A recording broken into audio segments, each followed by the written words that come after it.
欢迎收看神秘文怪事。大家好，我是团长，没有订阅的朋友请按下订阅按钮，谢谢大家。加入我们优秀神秘文怪事团，拜托大家用力按下订阅，达到1000订阅。大家可以留言告诉我，以前的人说以古为镜可以知兴替，一直以来学者都想解开各国古文明隐藏的秘密，如何发展，如何衰落，更重要的是有没有留下给未来世界的警告。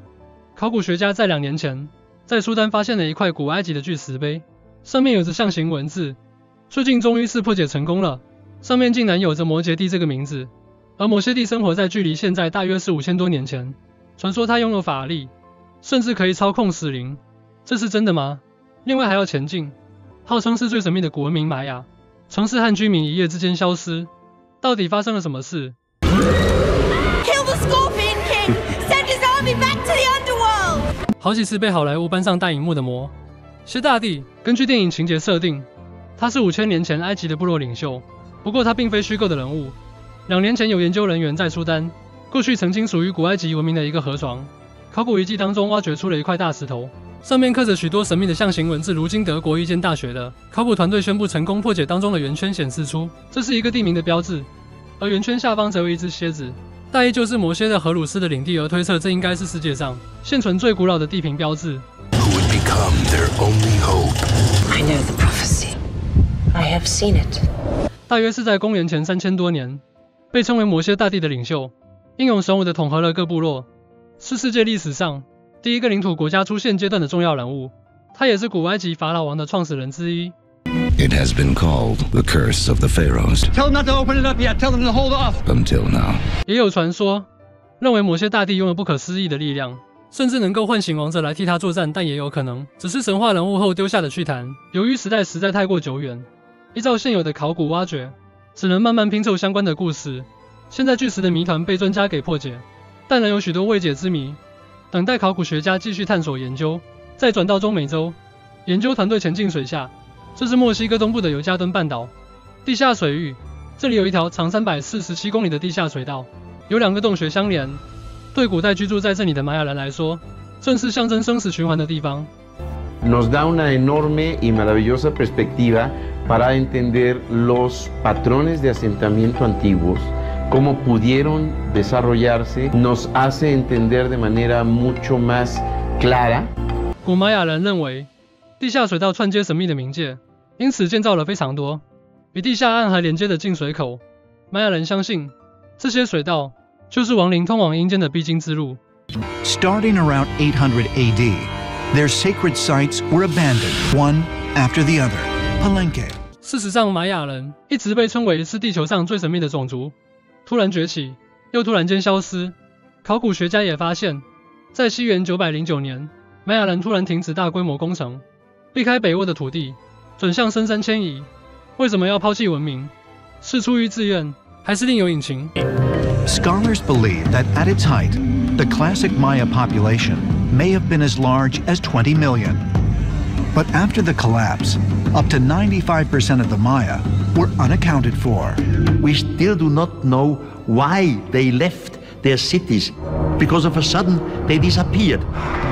And it was not a war, because you find no traces of a war, no traces of destruction. They left, we don't know why and where they have gone. This will provide empirical proof of the sophistication and complexity of their settlement system. 有公路表示，当时各个城市之间交通和贸易都有交流，有堡垒代表防御武力有一定的程度。玛雅人在1000年前就打造出了庞幅现代世界的各种设施，难怪会有研究人员推测，玛雅人并不是靠自己，而是有外星势力从旁协助，才能有这般辉煌成就。土块碎石都诉说着失落的历史，但并非所有古文明都已经消失殆尽。印尼松巴岛，庞福是被上帝小心翼翼藏着的宝藏，山林环抱，田野交织，这块原始纯净的土地，至今仍然流传着一种神秘的仪式。这一天，各部落人通通聚集在大草原，成年男子骑着马，手持长矛，庞福准备开战。号令一响，勇士们全速兵士，举起长矛，互相投掷厮杀。前一秒还在奋力丢，但下一秒可能就会被对手的矛给贯穿脑门。这是松巴岛，每年2到3月都会举行的帕索拉比赛，目的就是力求见血，即有染红大地，祭祀神灵。我们松巴人深信，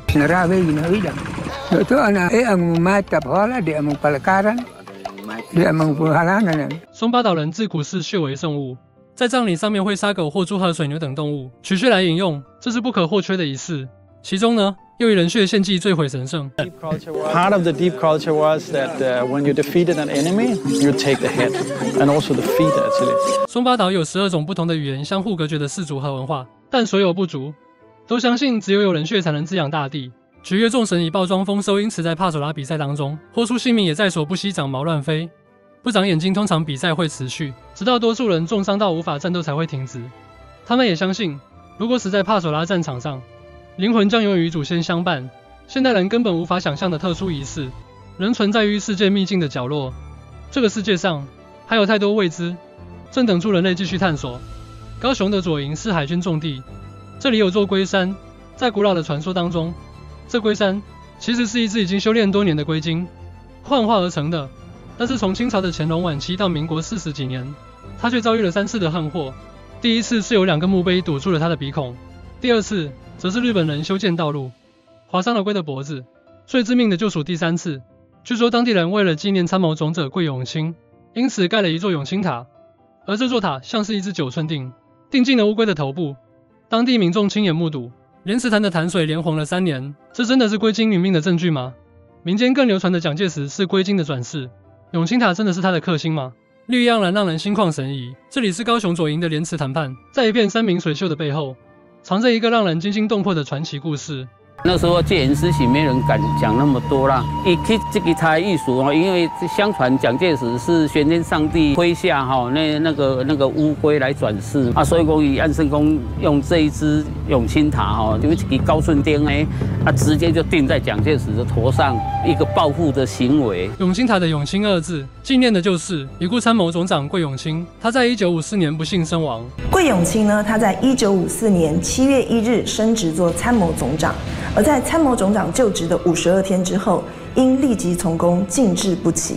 从现在的角度来看，应该就是过劳死，但也有一个说法说他是自杀，更有阴谋论者说他是因为在斗争中被斗掉了，享年只有54岁。战乱时期斗争之说特别多。1945年日本无条件投降后，1949年国民政府就渡海来台，桂永清跟蒋介石之间肯定有革命情感，怎么才短短几年就传出这样的不合传闻呢？这个故事得先从2个人的交情开始说起。希望谁了？是。桂永清是黄埔军校的第1期学生，1935年，也就是他3、4岁那年，就当上了中将，已兼任首都警备副司令。不但是年少得志，而且可以想见跟蒋介石关系之亲密。这次委员长决议参加中外记者招待会，就是为了表明政府抗战之决心，揭露日寇侵略之凶残，其意义之重大，我就不必多说了。我们教导总队的任务，就是保护委员长从官邸到会场的安全，眼下形势危机，情况复杂，所以大家要全力以赴。但是这样的紧密关系，却在1937年南丰会战后产生裂痕过。当时桂永清奉蒋介石的命令率领第27军，没想到不但无法有效对抗日军，甚至在日军进攻南丰城仅仅2、3个小时后，就招架不住全线溃败。27军和第8军不都是中央军吗？他们是吃干饭的吗？我也就不瞒你了，连伪作都说南丰会战乃战史上一千古笑柄，15万中央军挡不住2万日军。虽然说胜败乃兵家常事，但蒋介石难免心存芥蒂。只是战争期间是用人之际，加上桂永清算是忠心耿耿，蒋介石只能既往不咎。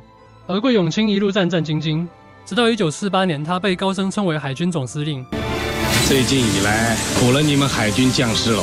海军将士以苦为乐，以苦为荣，好，很好。国共内战时，国民党海军手上会有当时算是军力强大的重庆号舰队，被老蒋视为打败共产党的主力军。没想到舰长竟然被策反，投向共军，等于给予国民政府致命的一击。在1949年的时候，桂永清担任海军总司令。在1月时，他调动了130艘的舰艇，在江阴江面上跟共军去做对决。没想到主力舰重庆号居然宣布起义，直接奔向共军。蒋介石当时气得浑身发抖，大骂桂永清无能。没想到这件事情竟然还没有结束，在同年的4月，第2舰队司令率着25艘的舰艇又宣布起义。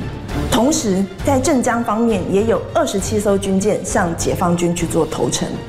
对此，海军一连串的投诚跟起义，蒋介石当时就大骂桂永清是败家子，是蠢材。这也是让2个人感情破裂的最主要的一个原因。据了解，郭永清抵达台湾后，在海军体系建立了一个庞大的桂系王国，独立于国防部之外，甚至有截留军匪的传言，这让蒋介石无法忍受，找机会拔掉他海军总司令的职务，直到1954年才重新启用他。没想到不到2个月，桂永清就死在任内，还传出他是被毒针刺死的。迄阵廖会都那风声讲好说，迄由蒋介石处理掉的。这就是为什么会起这支呢？就是迄个桂永清的结拜兄弟吼，是阮高雄参议会议长叫林仁和，林仁和伊提议起一支塔来纪念桂永清，所以讲啊，合作永清塔。一座永清塔埋藏了多少国民党内的人事斗争疑云？民间传言，蒋介石是归金转世，因而有宝塔克归金的民俗说法，地方的反弹，让政府在民国85年拆掉了永清塔。蒋桂2人的恩怨也随著相继作古，留下不可思议的龟山传闻。最终呢是一个传说，是真是假由大家去判断。希望您会喜欢今天主题，也欢迎在下方留言分享你对这些的看法。大家帮我按赞、订阅、开小铃铛，谢谢。感谢收看，下次再见。